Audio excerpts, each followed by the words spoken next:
السلام عليكم ورحمة الله وبركاته. أعوذ بالله من الشيطان الرجيم. بسم الله الرحمن الرحيم. الحمد لله رب العالمين، والصلاة والسلام على أشرف الأنبياء والمرسلين سيدنا محمد وعلى آله وصحبه أجمعين. سبحانك لا علم لنا إلا ما علمتنا إنك أنت العليم الحكيم، ولا حول ولا قوة إلا بالله العلي العظيم. رب اشرح لي صدري ويسر لي أمري واحلل عقدة من لساني يفقه قولي، وسدد لساني واهد قلبي بحق نبيك محمد صلى الله عليه وسلم. اللهم أغننا بالعلم وزينا بالحلم وأكرمنا بالتقوى وجملنا بالعافية. نوينا التعلم والتعليم والتذكر والتذكير والنفع والانتفاع والإفادة والاستفادة والحث على التمسك بكتاب الله وسنة رسوله صلى الله عليه وسلم، ودعاء إلى الهدى والدلالة على الخير ابتغاء وجه الله، مرضاته وقربه وثوابه سبحانه وتعالى. آمين يا رب العالمين. Kitab Ad-Durrul Tsamin, muka surat 62, baris yang ke-10 daripada bawah. Wa qala Syekhul Musannif rahimahullahu ta'ala wa nafa'ana Allah bi'ulumihi wa bi'ulumikum wa bi'ulumi masyayikhina fid darain. Amin ya rabbal alamin.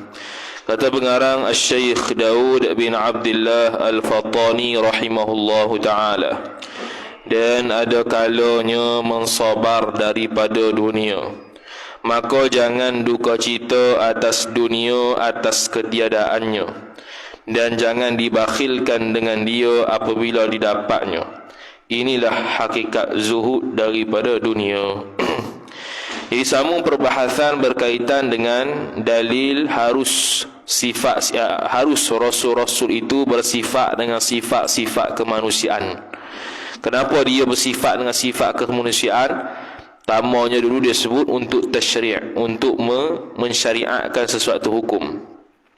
Maka dia mestilah bersifat dengan manusia. Dia kena tunjuk cara makan, kena tunjuk cara minum, mana yang halal, mana yang haram dari sudut makan minum dan sebagainya.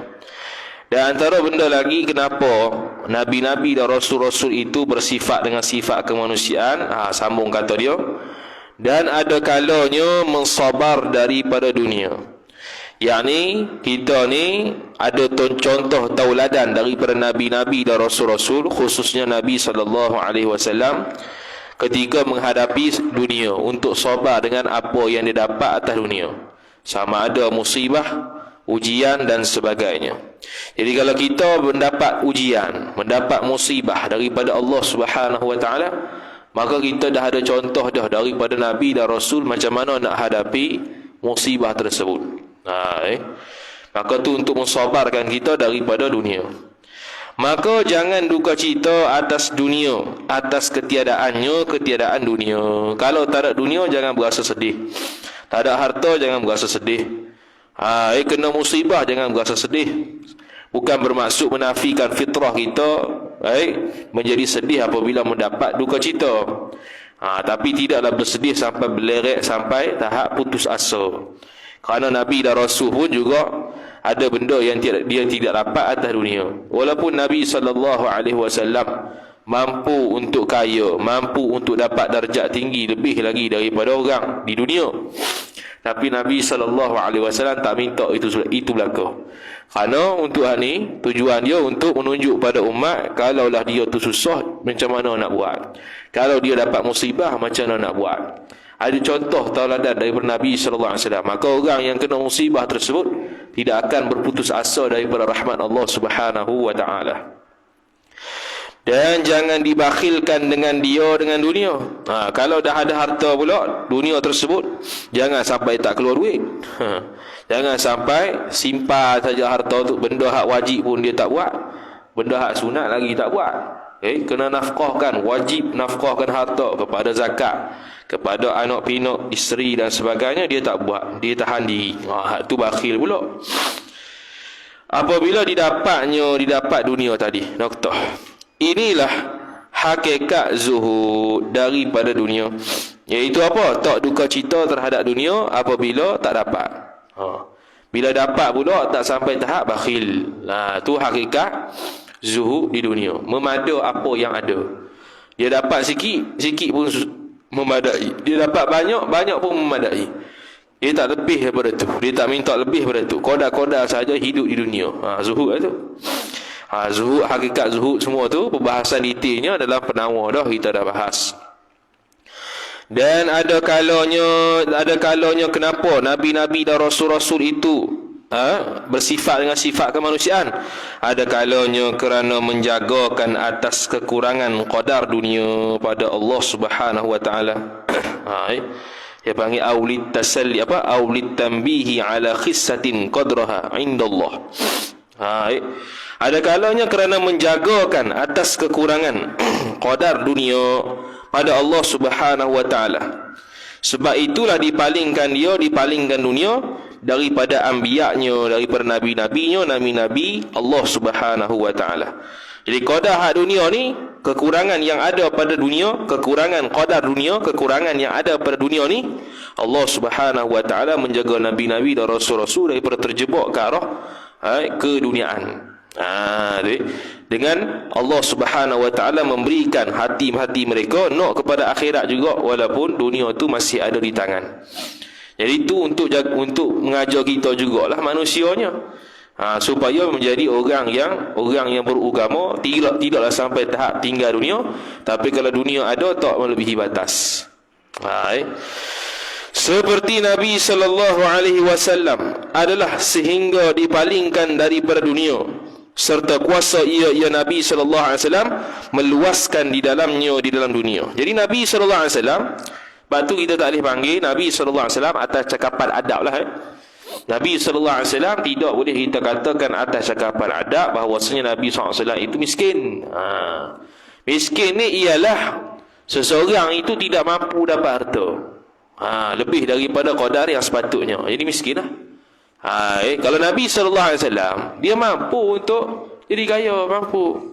Bahkan malaikat Jibril alaihi salam mentawarkan kepada Nabi sallallahu alaihi wasallam untuk jadikan bukit itu mah. Tapi Nabi sallallahu alaihi wasallam tak mau. Bukannya dia tak boleh buat, boleh. Kalau nak kaya bolehlah kau.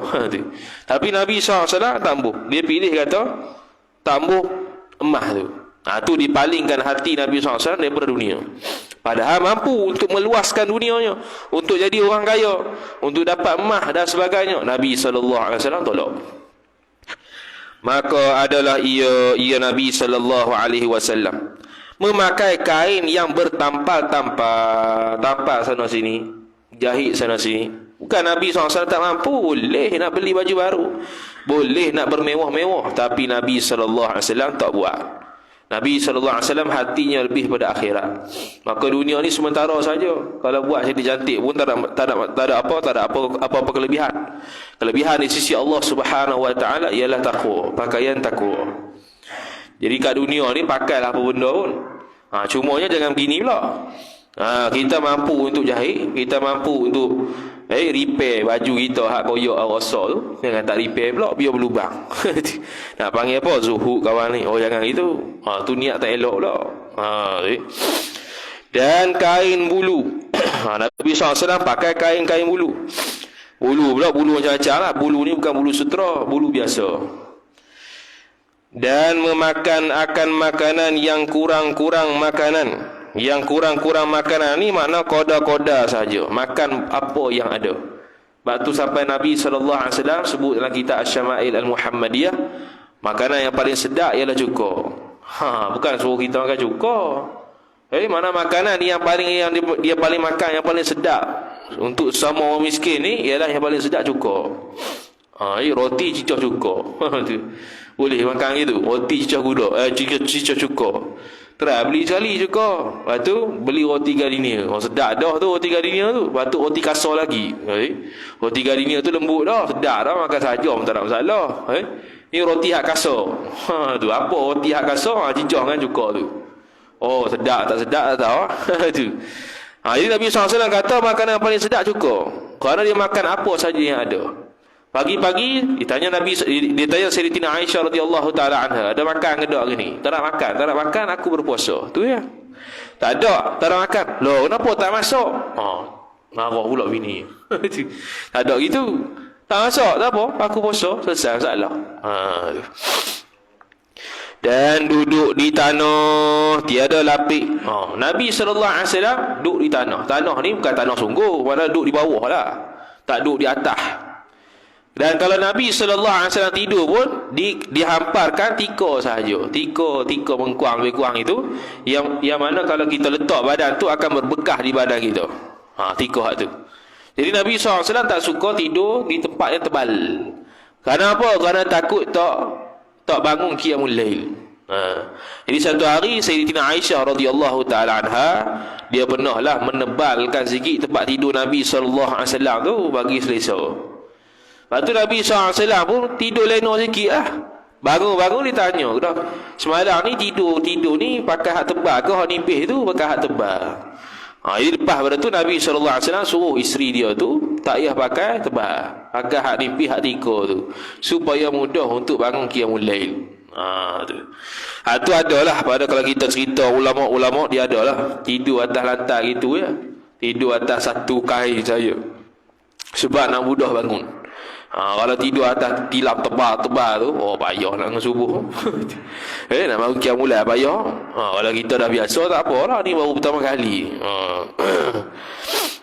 Kemudian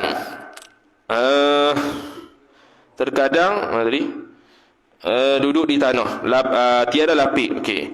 Dan makan atas tanah, makan di bawah. Nabi SAW tak pernah makan atas meja. Bukan makan atas meja tu haram, bukan. Nabi SAW tak pernah makan atas meja kerana tak mau sama dengan puak-puak raja. Puak-puak raja, puak-puak sultan, kan? Dia makan kat atas meja. Jadi Nabi SAW tak mahulah serupa kan tu. Jadi dia makan bawah ya. Tu. Makan biasa-biasa ya, rakyat marhin. Tu. Makan kat bawah ya, lapik ketika tu makan.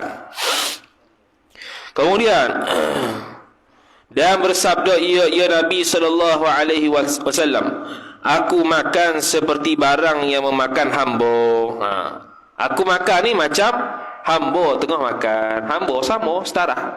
Hamba ke orang merdeka ke, kalau makan, aku makan hak tu sama.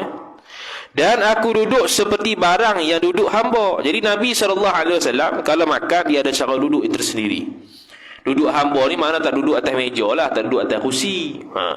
Jadi cara Nabi SAW duduknya ada macam-macam lah.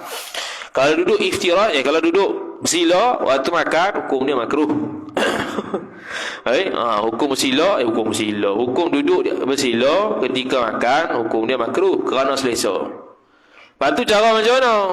Satu, tamanya dua-dua kaki tu kita letak atas punggung. Kita duduk ke atas punggung. Punggung tu duduk di atas dua telapak kaki. Macam kita duduk iftirah lah. Cuma duduk iftirah tu kaki kanan macam ni.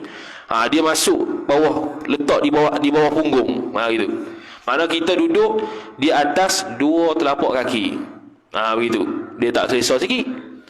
Ataupun kita duduk cara hak tabligh duduk tu. Dia angkat kaki sebelah. Lepas tu dia pun makan lah. Makan dengan angkat kaki sebelah. Berasa nak bangun cepat. Keadaan duduk yang begitu, berasa nak bangun cepat, makan cepat. Kalau duduk bersila, sadar pula. makan, tak ingat dunia, kebun perut. Jadi kalau makan style begitu tadi, dia akan mengurangkan makan sebab berasa sakit cepat-cepat nak bangun. Bangun pun mudah, kenyang pun kenyang. Kemudian kata musannif rahimahullahu taala, dan duduk di atas tika. Tadi tu lah. Dan terkadang di atas kulit yang disamuk. Kulit yang disamuk. Kulit yang disamuk ni berlaku ketika mana binatang tu mati tanpa sembelihan syarak, satu. Atau binatang tersebut haram dimakan, tapi bila dia mati, kulit dia boleh disamak untuk dimanfaatkan. Jadi kalau kita mungkin jarang lah kot daripada kulit. Biasanya kulit ni beg lah. Ada beg kulit ke apa ke. Beg kulit boleh. Tapi kena pastikanlah kulit tu disamak lah kalau nak guna. Disamak. Mana diproses samak tu. Jadi binatang yang kalau binatang tu dah disembelih dengan sembelihan syarak, tak payah samak lah, memang sah dah. Lembu-lembu contohnya korban tu, lembu pun kita potong dengan kulit. Kulit tu tak payah samak dah sebab dah sembelih. Tu. Sama juga kambing, biri-biri sama saja. Yang kata kena samak ni bila dia mati, contoh mati kena langgar. Mati itu ya, tak ada sembelih.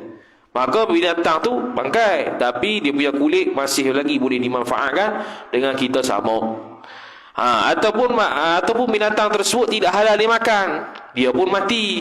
Kemudian kita ambil kulit dia, samak, boleh dibakar. Kemudian kata musannif, dan terkadang tidur atas tikar daun. Apa tu? Daun temereng. Apa tu? Daun tamar. Daun tamar yang kasar-kasar. Kita sambung. Memang tak jadi. Tikar daun tamar yang kasar-kasar.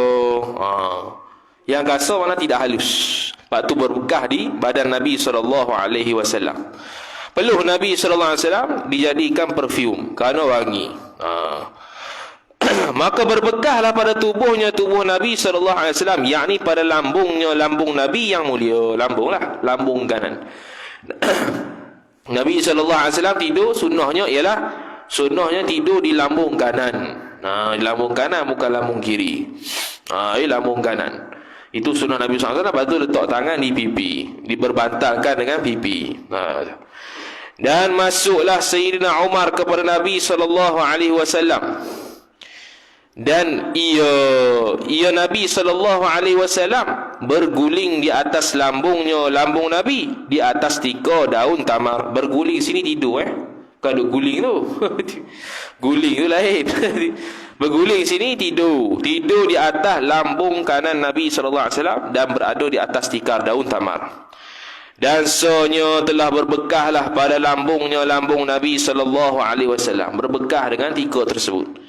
Dan bertelekan ia Nabi SAW di atas bantal daripada kulit yang isi daripada sabut pohon tamar. Sabut pohon tamar jadikan bantal.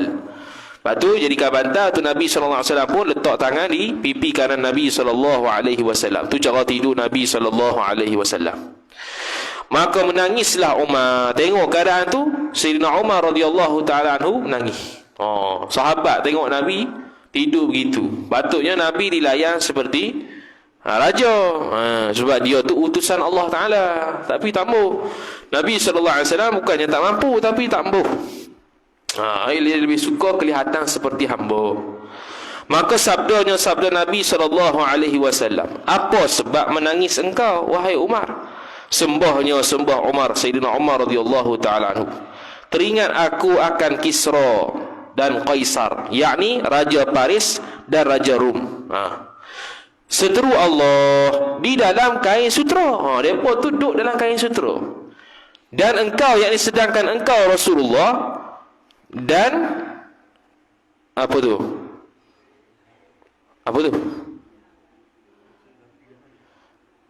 Dan engkau Rasulullah dan pilihannya. Itu.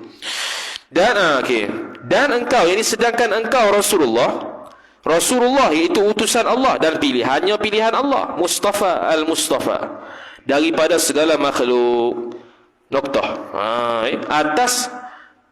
Atas fikir ini noktah.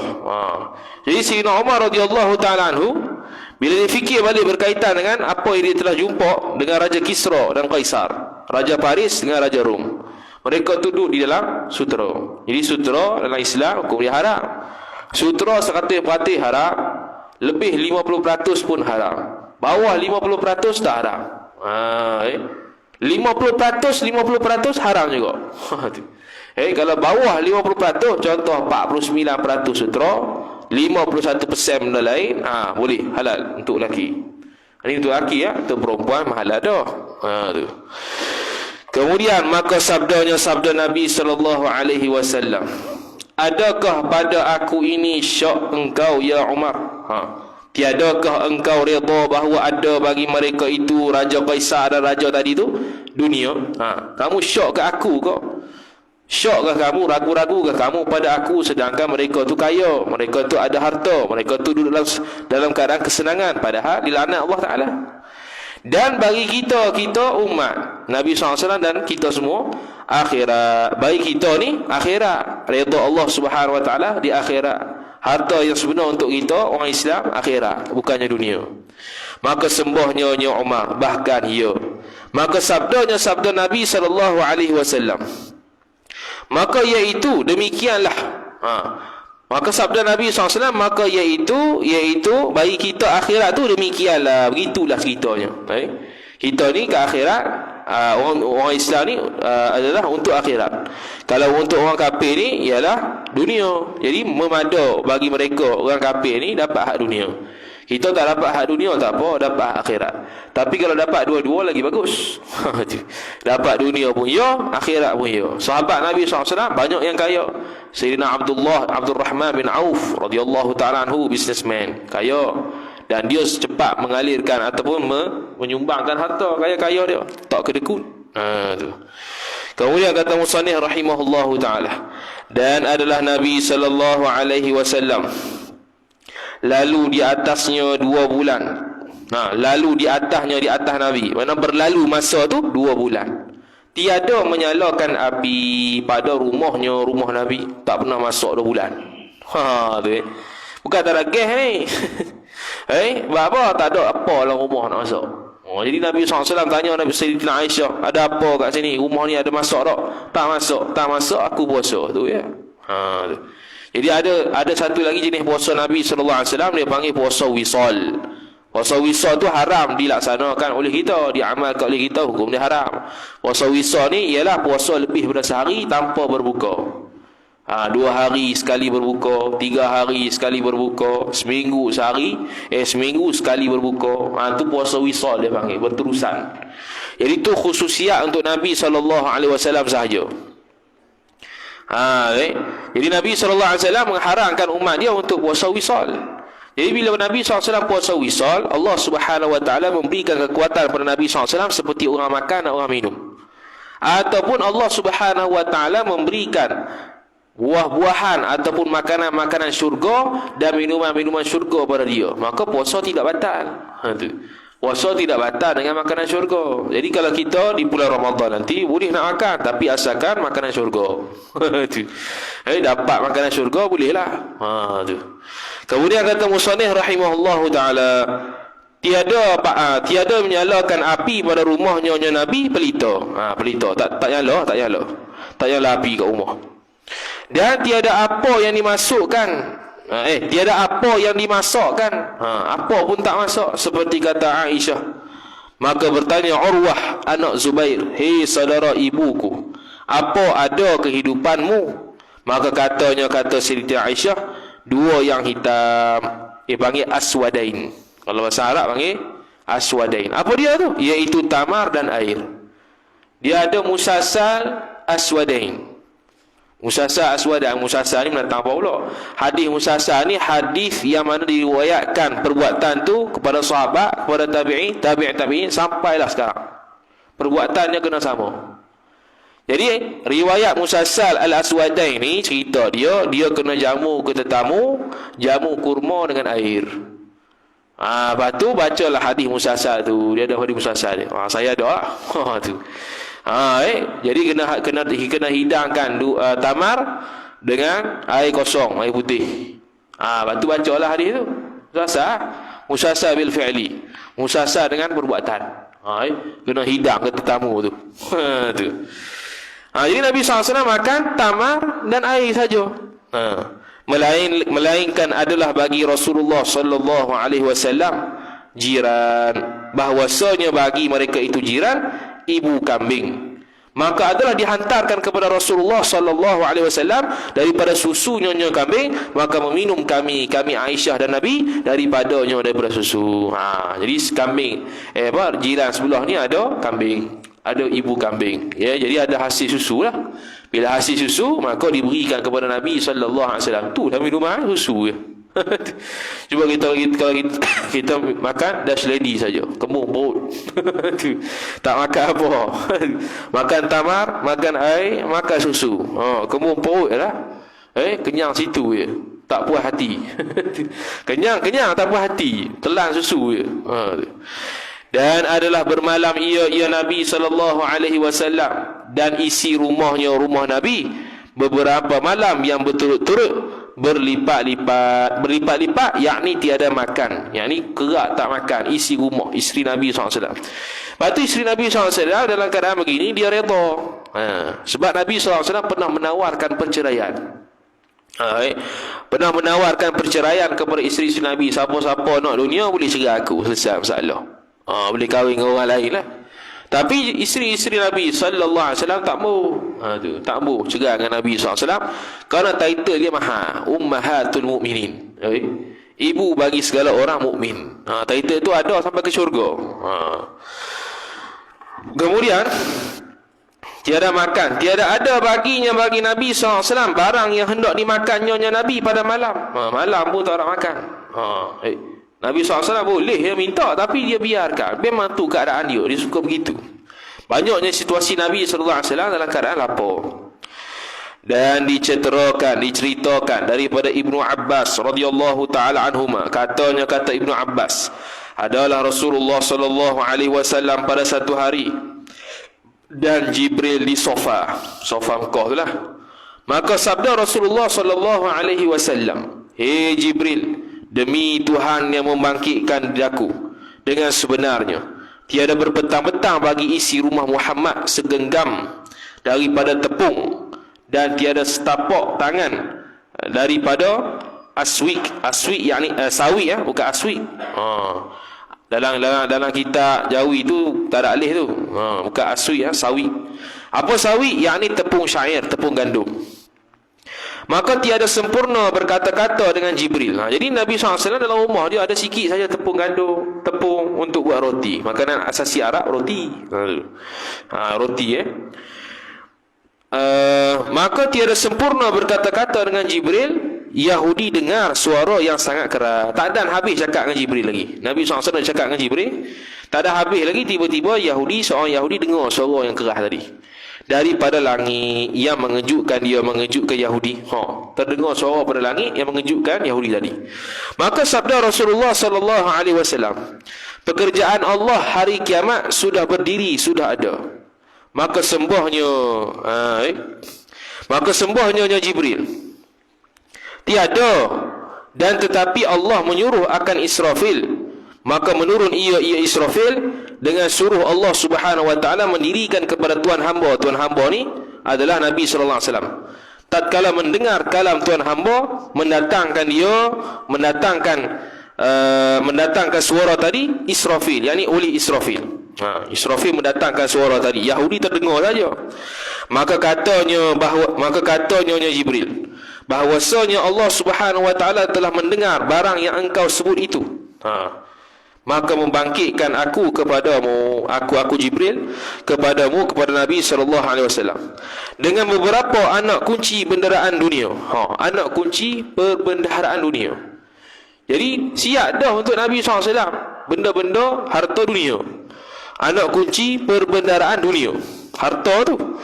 Dan menyuruh akan daku melentangkan atasmu, atas Nabi, bahawa berjalan sertamu bukit Tihamah, jadi Zamrud. Ditawarkan kepada Nabi SAW bahwasanya bukit itu bukit Tihamah, nama bukit lah, untuk jadi Zamrud, permata Zamrud. Bila permata Zamrud, kaya Nabi, tak boleh.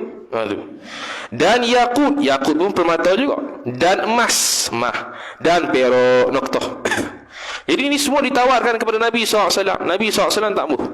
Maka engkau kehendak Nabi lagi raja, dan jika engkau Muhammad hendak Nabi lagi hamba, maka isyarat kepada Nabi SAW Jibril, yakni oleh Jibril, bahawa ia Nabi SAW tawaduk.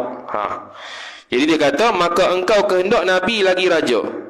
Kalau kamu nak jadi Nabi dalam masa yang sama raja, tadi tu ambil permata zamrud ditukar jadi permata zamrud, ditukar jadi yakut, ditukar jadi emas, ditukar jadi perak, bukit Tihamah tadi. Kalau kamu nak jadi Nabi dalam keadaan dalam masa yang sama sebagai seorang raja. Tapi kalau kamu kehendak untuk jadi Nabi lagi hamba, maka isyaratlah kepadanya kepada Nabi Jibril, yakni oleh Jibril, bahawa ia Nabi SAW tawaduk, rendah diri. Maka sabda Nabi SAW, tetapi Nabi lagi hamba. Maksudnya Nabi SAW pilih menjadi Nabi dalam keadaan hamba, bukannya jadi Nabi serta raja. Jadi Nabi SAW tolaklah. Kalau malaikat tersebut nak tukarkan bukit Tihamah tu jadi emas, jadi perak, jadi zamrud, jadi yakut, tak mahu. Dia tak mahu jadi seperti raja. Nabi lagi raja ni seorang, iaitu Nabi Daud alaihissalam. Dia itu raja dan dia itu Nabi. Selain pada tu tak ada lah, biasa-biasa lah. Macam mana? Nabi Sulaiman dia mentadbir juga, mentadbir jin dan manusia. Dia boleh cakap dengan haiwan, dia boleh mentadbir belakang dunia. Jadi dia pergi pun pergi dengan angin dia. Dia pergi mana-mana merata-merata, pergi dengan angin saja. Dengan jin pun boleh cakap, dengan menatang pun boleh cakap. Lepas tu dia doa pada Allah Subhanahu Wa Taala supaya dia ni menjadi rasul terakhir yang menguruskan jin. Malah dah urus jin ni payah. Dan kelebihan Nabi Sulaiman alaihissalam tu ada pada Nabi SAW. Kalau Nabi SAW ni terhimpun padanya seluruh mukjizat Nabi. Jadi dia boleh cakap dengan pokok, dia boleh cakap dengan batu. Nabi SAW boleh cakap dengan batu, Nabi SAW boleh cakap dengan unta. Boleh tak kau? Kemudian kata musannif rahimahullah subhanahu wa ta'ala, mana dia? Riwayat akhir. Maka satu riwayat ayat lain, maka tunduk Nabi saat kemudian. Maka tunduk Nabi saat, yakni sesaat. Sesaat ni sekejap Kemudian maka bersabda ia Nabi SAW, hei Jibril, tiada bagiku dan bagi dunia. Noktah. Tak ada bagiku dan bagi dunia. Dunia maknanya Nabi SAW menolak dunia yang ditawarkan oleh malaikat Jibril alaihissalam. Bermula dunia itu negeri bagi orang yang tiada negeri baginya bagi orang. Siapa orang yang tak ada negeri? Orang kafir. Orang kafir nanti di akhirat tak ada negeri bagi dia, melainkan neraka. Diistilahkan tidak ada negeri baginya. Jadi sekarang ni kat dunia ni dia lah negeri dia, bukannya orang mukmin. Dan harta bagi orang yang tiada harta baginya, bagi orang itu. Dunia ni ialah harta bagi orang yang tak ada harta. Siapa tak ada harta? Kafir. Di akhirat dia tu miskin papa kedana, masuk ke neraka, tak ada amalan. Perbuatan-perbuatan mereka akan dijadikan seperti debu yang berterbangan. Tu. Dasarnya menghimpunkan itu, menghimpunkan dia itu, menghimpunkan harta tadi, ialah orang yang tiada akal baginya, bagi orang tu. Orang yang tak ada akal saja himpunkan harta di dunia. Dasar tu. Ini tuju pada orang kafir.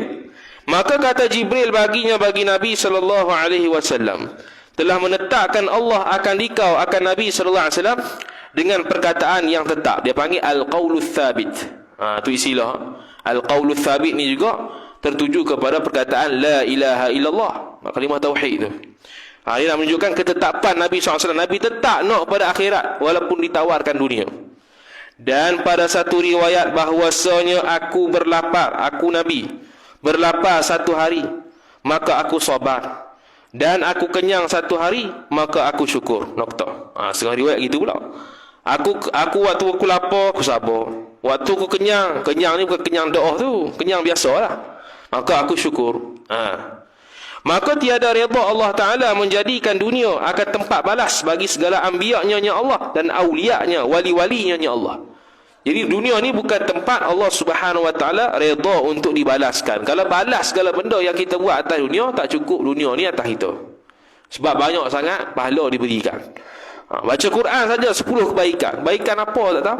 Hakikat kebaikan, hakikat pahala tu wallahu alam. Satu pahala tu tak tahu apa hakikat dia. Mungkin banyak, mungkin sikit. Kalau banyak, nanya kita. Asal ibadat dapat pahala. Rumah tak cukup harta. Tak cukup tempat untuk harta. Sebab apa? Banyak sangat. Jadi, dunia ni bukan tempat balasan bagi orang mukmin, bukan tempat balasan bagi nabi-nabi, bukan tempat balasan bagi wali-wali.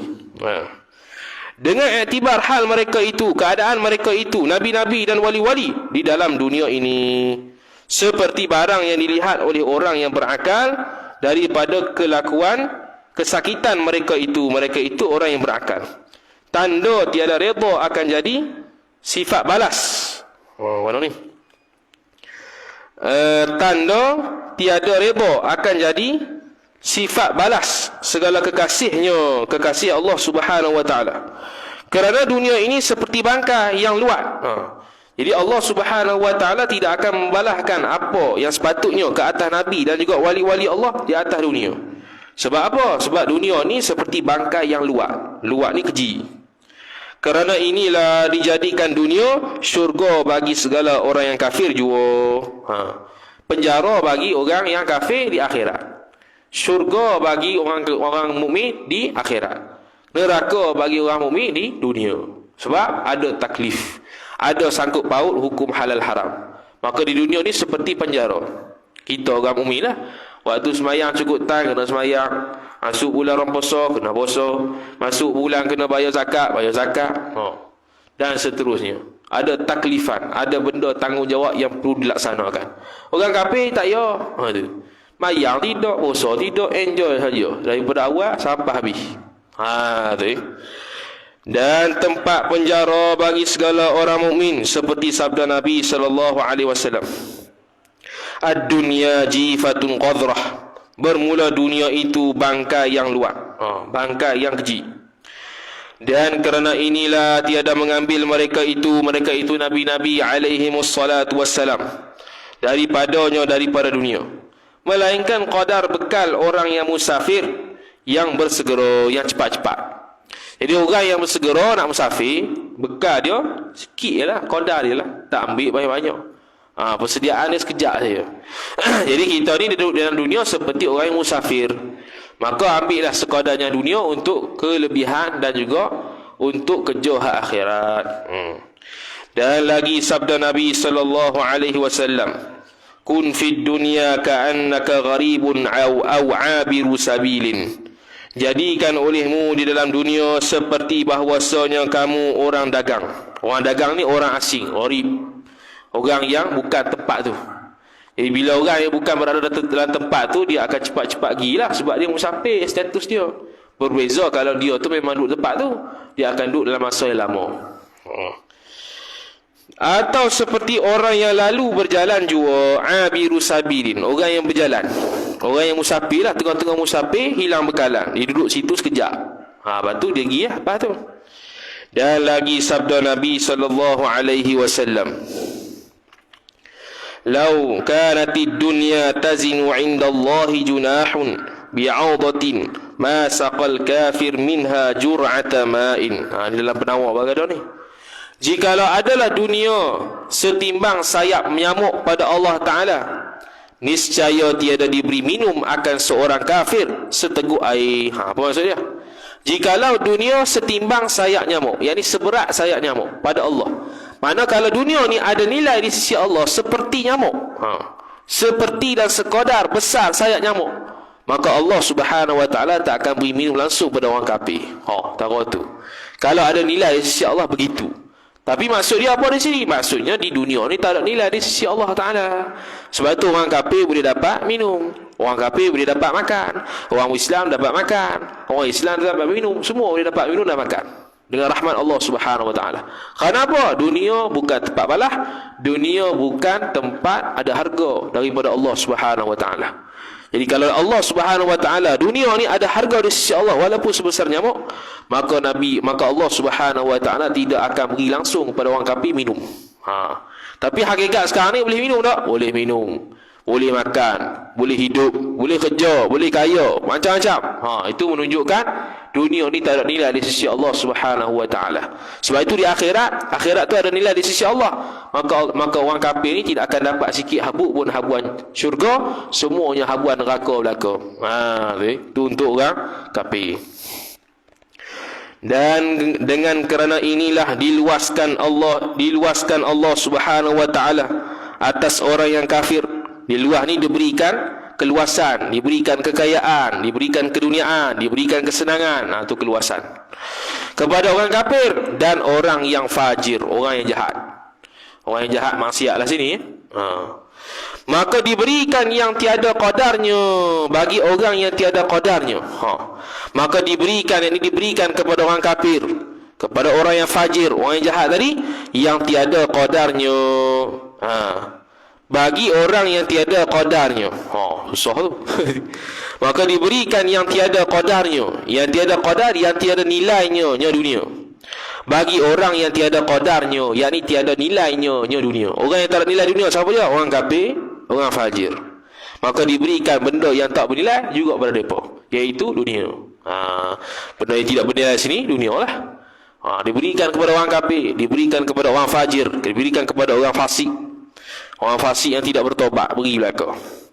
Dan jikalau ada bagi dunia ini qadarnya dunia, nilainya dunia. Kalau dunia ni ada nilai, niscaya dijadikan bagi segala anbiya, segala nabi-nabi dan aulianya, wali-wali Allah, beberapa bagai nikmat pada nabi dan aulia tadi. Di dunia lah, padanya pada dunia. Jadi kalau dunia ni ada nilai, Allah Ta'ala balas dah nabi-nabi. Penat berjuang tu, penat tarik orang Islam, tarik orang kepada Islam. Penat kena bubuh dengan orang, kena buat jahat dengan orang, kena sihir dia orang. Penat.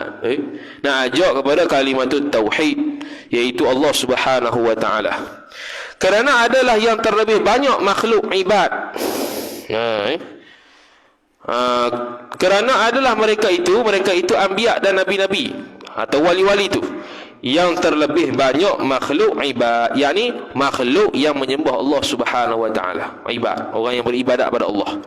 Dan terlebih sangat keras mereka itu wali-wali dan nabi-nabi taat bagi Allah Subhanahu wa taala, orang yang mutqin, orang yang keras, orang yang teguh terhadap ibadat pada Allah Subhanahu wa taala. Jadi tak padan untuk balas mereka tu semua dalam dunia, maka akan dibalaslah mereka itu di dalam akhirat. Habis. Panjang. Faidatun, ini satu faedah. Jadi belakang-belakang ni tak ada apa dah, baca lah. Maka wajib kita i'tiqad yang terlebih afdal segala anbiya, segala nabi-nabi dan segala rasul itu Nabi Muhammad sallallahu alaihi wasallam dengan itlaq ni tanpa qaid. Maka semata-mata Nabi SAW sebut Nabi dia paling afdal. Musa pun tidak afdal, Isa pun tidak afdal, malaikat pun tidak afdal. Nabi SAW makhluk yang paling afdal, afdalul khalqi bil itlaq, wajib i'tiqad. Jadi tak boleh kita kata ada benda lain selain Nabi SAW yang lebih afdal, tak boleh. Hukum ni wajib tu. Kemudian maka Nabi Ibrahim AS ni Nabi ulul azmi. Selepas Nabi SAW siapa yang lebih afdal? Nabi Ibrahim AS. Wallahu subhanahu wa ta'ala a'lam. Jadi insyaAllah lepas semaya isyak katanya ada semaya hajat kepada menantu Pak Asal tu, esok nak bedah kaki. Wallahu ta'ala a'lam. A'udzu billahi minasyaitonir rajim. Bismillahirrahmanirrahim. Alhamdulillahi rabbil alamin wassalatu wassalamu ala asyrafil anbiya'i wal mursalin sayyidina Muhammadin wa ala alihi wa sahbihi ajma'in. Allahumma zidna ilma warzuqna fahma. Allahumma zidna ilma warzuqna fahma. Allahumma zidna ilma warzuqna fahma. Wa sallallahu ala sayyidina Muhammad wa ala alihi wa sahbihi wa baraka wa sallam. Walhamdulillahi rabbil alamin. Wassalamu alaikum warahmatullahi wabarakatuh.